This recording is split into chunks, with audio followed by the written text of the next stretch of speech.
if it is wrong to commit violence against people, if violence is not the answer, then why is government the solution?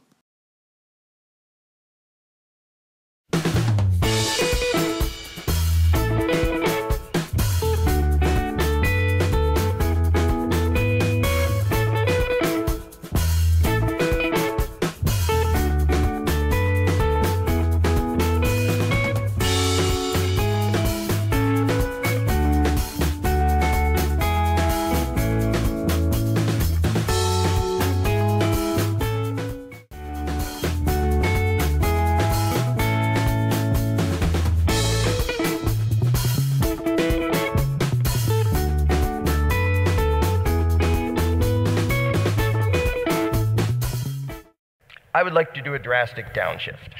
A lot of people who believe what most people believe and have been taught to respect law and authority and yada, yada, yada, and have been trained into statism will respond to this by saying, he's so hateful and he's so intolerant and it's so divisive. And that shows just how profoundly warped their perception of reality really is. And I can understand why it sounds like I spend so much time being against things, because I am against things. But the reason I'm against things is not from hatred. It's not from intolerance. It's not from trying to be divisive. It's the exact opposite. Government and the belief in authority and democracy and all the things I was talking about, those are based on hatred and intolerance. The word tolerate doesn't mean you like it, doesn't mean you approve of it. It just means you allow it to exist. Nobody who votes for a political master is tolerant. Nobody. Because you are always trying to empower somebody to force your will and your preferences and your values onto others. That isn't tolerance. And the fact that you've been taught that, well, if you do it this way and call it democracy and vote and it's legal, then it's okay. No, it's not. That's the mythology you were taught to trick you into advocating evil and thinking you're compassionate and tolerant. Everybody who votes for a politician wants me violently forced to fund whatever they think the state should do. And to be open and fair, I did that too when I was a statist. I voted for people to be robbed for what I thought was important. Meanwhile, I would bash them for trying to vote for people to rob me for what they thought was needed because I was a total freaking hypocrite, as every single statist is. Eventually, I noticed the contradiction, I noticed the hypocrisy, and I started to whittle down what I believed in. Government, all right, yeah, involuntary taxes, that's not okay. And it can't really have a monopoly, because if somebody else says, well, I'll exercise the right of self-defense for you for a fee, you know, they have the right to do that. So it doesn't have a monopoly, it doesn't have a territory, it doesn't have, and I whittled away and said, there, now I have the ideal government, and said, that's not government. I whittled off all of the things that made it count as government, and then I realized I don't believe in government anymore. I can't. It's impossible for it to be legitimate and moral. Now, I talked before at the beginning about how a lot of people, including me at other times, want to be gentle and invite people to think about concepts, and they say, like, don't be offensive and don't offend people. I'm really glad to have a bunch of people doing it different ways, and I do it different ways myself. So I don't at all think everybody should do it the way I'm doing it. No, everybody should do it whatever way they think is best, whatever way they're best at, and whatever gets the best results. I happen to believe that if nothing else works, people should feel guilty. They should feel bad. They should feel insulted and condemned for advocating evil. Why does war happen? Because people worship the troops, and people feel good about signing up to become the troops. If half their neighbors said, ew, you're joining that violent, evil gang, well, don't ever talk to me again, you psycho, they wouldn't do it. They need the peer pressure that says, what you're doing is fucking evil, stop it. And if you can gently talk them into that beforehand, outstanding. Then I don't need to offend them.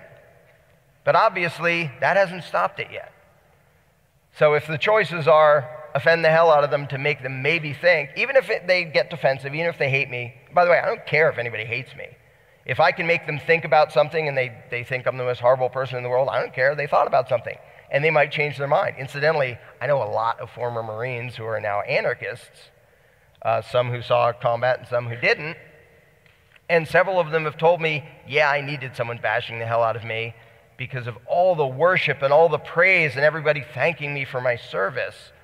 And now I know a bunch of former military people who are embarrassed as hell when somebody thanks them for their service. Like, who do you think I served? I didn't serve you by going and terrorizing people on the other side of the world and kicking in doors and pointing machine guns at people's faces. They weren't coming here. They weren't going to attack us. I was serving the giant ruling class and its corporate buddies, and that's all.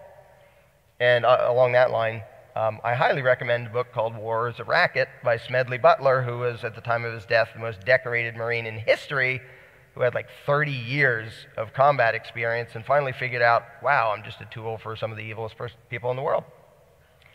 So sometimes I point to that because people say, well, if you haven't served, you can't criticize. And if I haven't been a serial killer, I can't criticize them either. That's an interesting standard. But these things that are felt sacred by people, the Constitution and the flag and yada yada, everything I just went out of my way to insult, that is the mind control, that is the indoctrination that is necessary for evil to continue, and it's why I bash it. You know, the whole notion of nationalism, and like my country's better and your country's that. You can't get giant groups of people to have wars with each other unless you fabricate a distinction. This is Team A, this is Team B. You know, imagine there aren't national boundaries and people are living their lives and somebody says, we really need to like go kill the people that live on the other side of the world. You say, what? What are you talking about? Like, instead of, well, we'll draw a line around them. That's called Russia. This is called the US. These people should all be scared of those people. Meanwhile, their ruling class is saying, these people should all be scared of those people. Nationalism is totally a divide and conquer tactic. Everything government does is based on fear and hatred and intolerance and divisiveness. They can't function any other way. Who the hell would say, yes, you can have power over me, if the guy didn't first say, something really, really scary is going to happen unless you give me power over you? They have to keep us afraid. Who the hell it would feel like, you know, we're safe, we're happy, everything's going fine. You know what we need is a big, violent, dominating psycho stealing our money and bossing us around. And so government and the belief in authority, that is what is intolerant. That is what is hateful. And here's the part I don't usually talk about, and I should more often. First of all, what I hate is not the people. It is the ideas.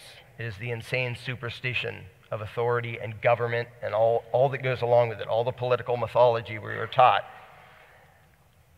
Why I bash those things? Yes, I'm very much against those things. But why? Why bother to be against them? I bash those things. I spend my whole life bashing those things in one way or another, not because I hate those people, but because I love humanity. And I see what humanity is supposed to be. And I see the millions of people kept in cages for having the wrong plant. And I see the hundreds and thousands or millions of people who are killed as a result of nationalism and authoritarianism. And I care about those people because they're human beings. I rail and rant and rave and get angry because those are human beings, real human beings, going through that, being subjected to that. And yeah, that pisses me off, and it makes me rant and rave because I have compassion, because I have empathy, because I actually love humanity. And ideas that are antithetical to humanity, ideas that are literally murdering millions of people, they have to be condemned. They have to be done away with. But I think it is worth pointing out why I do that and the love behind it. Because I may not sound very loving when I'm standing up here insulting everything that so many people hold dear, but it really is from that. It's because what people hold dear, they were trained to hold dear, to make them into slaves, to make them into agents of evil, to make them into cheerleaders for authoritarian domination. And that's not okay. And that's not what humanity is supposed to be. That's why I bash this. That's why I rail against it pretty much 24 hours a day. Because I know what humanity is supposed to be. Because I can imagine a world of peaceful coexistence, like we all can. And because I see what we have instead, and it's evil, and it's horrendous, and it has to change. I bash authoritarianism because I love humanity. That is why I insult people's bad beliefs. That is why I'm an anarchist.